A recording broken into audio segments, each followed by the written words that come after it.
Bonjour à tous et bienvenue dans l'analyse spirituelle de la pleine lune du 29 septembre 2023, qui est une pleine lune assez ambiguë, qui est ambivalente et qui va ouvrir la saison des éclipses, la première saison des éclipses d'octobre, avec cette première éclipse qui aura lieu en Balance, la deuxième ayant lieu en Taureau. La lune se trouve en Bélier, signe guerrier. Donc, pas beaucoup dans la spiritualité. Et Mars se trouve en nœud sud, Balance. L'axe nœud nord, nœud sud est un axe profondément karmique qui invite à savoir d'où je viens et où je vais. Mars dirige le nœud nord, qui est un axe, je dirais, entre moi, mon ego, ce que je suis, ma puissance, mes certitudes, et les certitudes de l'autre. Lorsque le maître du nœud nord, en l'occurrence Mars, se trouve au sud, ça fait toujours peser un certain nombre de menaces, que ce soit des menaces économiques, de crise financière, ou même d'attaques, la forme la plus violente étant la possibilité d'attaque meurtrière. C'est donc une configuration qui est quand même globalement assez difficile. L'ascendant est Scorpion. Le Scorpion, sous le côté positif, c'est l'aigle. C'est l'aigle qui est libéré par l'archange Michael. C'est la transmutation. C'est-à-dire que le Scorpion, c'est le passage, la maison 8, c'est la maison de la mort, c'est la maison du financier, c'est aussi la maison de la magie et de l'occulte, la maison de l'astrologie. Donc, même si l'ambiance me fait penser à quelque chose de très pragmatique, ce bélier, balance, on est vraiment dans le concret, dans la concrétude, dans le quotidien, il y a quelque chose de plus élevé qui m'appelle d'une part à une transformation. C'est-à-dire que le monde qui m'entoure est un monde de transformation. La société va changer très vite. Mais je suis aussi capable dans cette période-là de voir d'une part ce qui est vraiment important pour moi, de poser un regard en lien avec ma spiritualité. C'est-à-dire que si je pose sur le monde un regard purement matériel, matérialiste, Jean Vénus, Jean Mars, même par certains aspects Jupiter, je suis dans la pure matérialité. Je suis dans l'argent, je suis dans le quotidien, je suis dans mes besoins. À l'ascendant, alors que Mars est quand même le deuxième maître du Scorpion, il a dû céder la place devant Pluton. Pluton, c'est le dieu des enfers.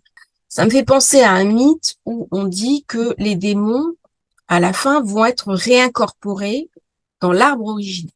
C'est-à-dire que dans la Kabbale, il y a l'articulation des hiérarchies angéliques, mais il y a aussi une autre énergie en démonologie. On ne travaille pas sur cet axe-là. Par contre, on sait qu'à la fin du temps, eh bien, tout ce qui sont ces énergies perdues, qui sont des scories psychiques, qui sont des ombres, vont être invitées à revenir dans la lumière. L'ombre ne peut pas percevoir la lumière. C'est-à-dire, quoi que vous fassiez, vous pouvez envoyer autant de lumière que vous voulez à l'ombre, elle ne le percevra pas. L'ombre, elle est avant tout à l'intérieur de soi. C'est-à-dire que mon ombre, elle a été matérialisée par des démons à l'extérieur de moi, mais c'est avant toute chose quelque chose qui m'habite, quelque chose qui me fait souffrir, quelque chose qui est dans mon inconscient. Si on va même plus loin, c'est dans le ça, c'est-à-dire ce qui ne peut pas être nommé, ce qui est de l'ordre de l'innommable. Est-ce que c'est sur ma génération ou d'autres générations? Voilà, on va poser la question du transgénération. Avec Pluton, je suis invitée à éclairer ces ténèbres intérieures. Si je peux pas envoyer de la lumière, comment je peux éclairer mes ténèbres intérieures? Ben, c'est en envoyant de l'amour. Ça, l'ombre, elle reçoit l'amour. Et donc, dans ce thème, il y a quelque part, on appelle un grand cerf-volant, c'est-à-dire c'est une configuration astrologique qui amène beaucoup de force, beaucoup de puissance. Il y a une énorme puissance. C'est-à-dire que je pense que le mois d'octobre va être un mois impactant. Il va se passer des événements soudains, des événements difficiles à vivre. Tout ne va pas être évident.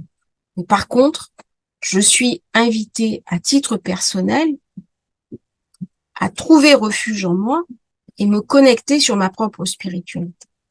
C'est-à-dire que lorsque tout s'effondre autour de moi, lorsque je pourrais perdre le cap et lorsque je pourrais perdre la foi, c'est le moment idéal pour la retrouver. C'est ce que vient raconter cette lune noire qui est la plus haute. Lilith, c'est entre guillemets un démon femelle. Mais c'est aussi la première femme d'Adam. C'est celle qui a prononcé le nom divin, le nom de l'ineffable, avec des ailes qui ont poussé dans le dos. Elle vient me raconter que si je m'autorise cette part de divin en moi, je suis forcément dans la transgression. Je suis dans la transgression de quoi? Du mythe. Je suis dans la transgression de l'idée religieuse. Est-ce que je suis dans la transmission du sacré? Non. Parce que le sacré, il est en face. Lilith, là, elle est en vierge. Le sacré, il se trouve en face, en poisson. Quelque part, c'est un thème qui nous invite à revisiter nos souvenirs du passé, qui nous invite à revisiter par la conjonction Mars-Sud nos blessures personnelles, à travailler en transgénérationnel, à regarder notre passé sous un autre regard pour pouvoir s'en libérer.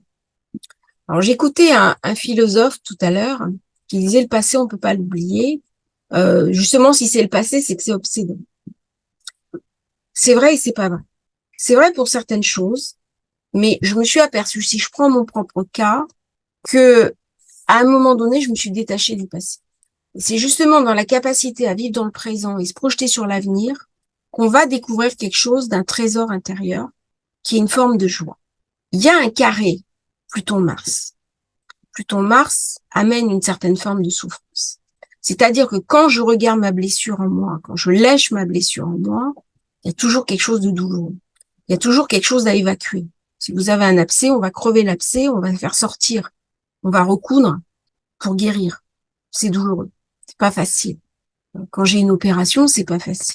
Après, derrière, j'ai un bénéfice. Ça vient clairement le montrer. Au niveau spiritualité, j'ai toujours cette opposition qui est magnifique entre Soleil et Neptune. Neptune, c'est la capacité à me connecter aux essences les plus spirituelles, les plus ineffables, des guides et des maîtres de lumière. C'est le moment idéal pour rentrer dans les annales akashiques. C'est le moment où je vais pouvoir retrouver mes dons. C'est le moment où je vais pouvoir accepter de faire confiance à mes intuitions.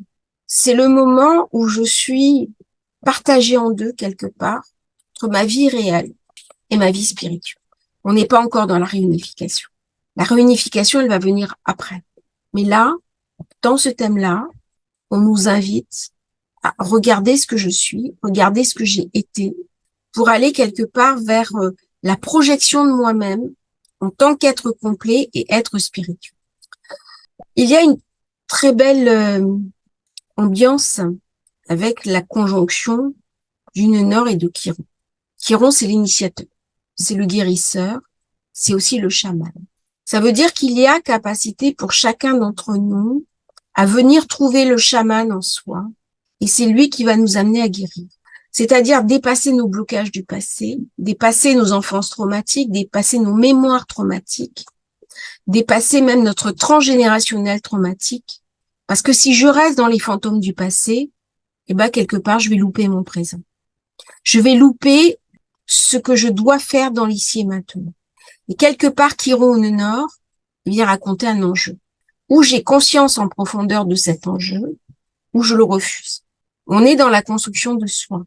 On est dans le bélier qui est l'identité.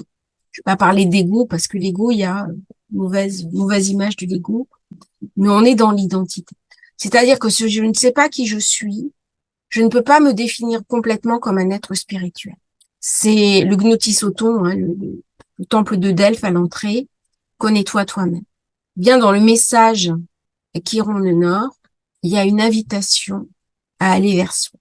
Les Hébreux parlent du Lekléa. Va vers toi. Trouve ton chemin. Trouve ta mission. Alors, les annales akashiques, bien sûr, nous permettent d'avoir des informations sur la mission. Comme je l'ai dit déjà, on est sur deux plans différents. C'est-à-dire le plan de l'âme n'est pas le plan de l'être incarné. Il y a une distorsion. C'est-à-dire que autant moi, quand je suis dans l'incarnation, j'ai pas totalement la vision du plan au-dessus, mais autant quand je suis dans l'au-dessus, je sais pas, il me manque quelque part d'une réalité de l'en bas. Comment est-ce que je peux faire le lien? Eh ben, à certains moments, je suis invitée à faire le lien. Il y aura toujours une distorsion, mais elle peut être réduite à sa portion congrue. Quand il va y avoir les éclipses, au mois d'octobre, c'est toujours un moment délicat, c'est toujours un moment où il y a beaucoup d'énergie, c'est toujours un moment très fort, très puissant, parce qu'on est à même de voir notre ombre. Si je vois mon ombre, ben c'est plus de l'ombre. J'ai eu un rendez-vous, par exemple, avec une personne en annales akashique, et l'ombre s'est dévoilée à elle. Alors, c'est pas en annales akashique, pardon, c'était en régression vie antérieure. Et cette personne a vu son ombre. Oui. Quand l'ombre, elle se montre, c'est plus lit. Donc, si l'ombre se montre, elle peut être vue et elle peut être guérie. On a démasqué. C'est un petit peu ça que vient raconter cet ascendant Scorpion. Comment je vais pouvoir démasquer mes ombres? Où sont mes limites? Où sont mes blocages? Où est-ce que ça coince en moi? Pourquoi je m'interdis? Ça passe aussi par des autorisations. Celui qui autorise, c'est Mars. C'est aussi le Soleil. Dans pas longtemps, Mars et Soleil vont être en conjonction. Donc là, il y a quelque chose d'important qui va se passer dans la conjonction Mars-Soleil, où je vais avoir la volonté et l'énergie. Et là, on va enfin passer sur l'autorisation. Donc, c'est un mois pour guérir, pour grandir. C'est un mois qui va être riche en événements, pas uniquement des événements positifs. Je parle à titre global, je parle pas à titre individuel. On décorrèle la réalité individuelle et la réalité collective. Mais c'est un mois qui va être très riche au plan intérieur, sur ce que ça va venir me raconter, au plan de mes fantômes du passé, c'est-à-dire aussi bien tous autant que nous sommes, que ce soit à titre individuel, personnel, euh, ou des groupes, des pays, par exemple, qui sont obligés de regarder leur passé. On voit ce qui se passe en ce moment. J'ai fait sur l'autre chaîne, Astrologie Facile, puisque j'ai une chaîne d'astrologie aussi. J'avais fait une vidéo sur le Niger. Là, la France est obligée de regarder en face, d'une part son passé, et puis d'une part cette diplomatie qu'elle n'a pas su tenir. Elle n'a pas su se remettre en question. La diplomatie, c'est Vénus, c'est la balance. Et donc, quelque part, je perds quelque chose parce que je n'ai pas su me remettre en question. Donc, l'idée de Mars conjoint au nœud sud, c'est si je ne renonce pas à mes vieux fantômes du passé, je vais louper l'essentiel pour mon présent, pour mon avenir. C'est quoi ces vieux fantômes du passé? Eh bien, c'est au niveau de la construction de ma personnalité. C'est la lune qui vient éclairer ça. C'est la lune qui vient me raconter que maintenant, il est temps aussi que je m'intéresse à mon identité, à qui je suis. Et lorsque j'apprends quelque chose, que ce soit pas uniquement pour faire du soin aux autres. Là, j'entends plein de personnes qui me disent, oui, j'apprends telle technique, c'est pour aider les autres. Mais par contre, la personne, elle est en morceaux. Et là, j'ai envie de dire, eh bien, d'abord, c'est important que vous vous aidiez vous-même.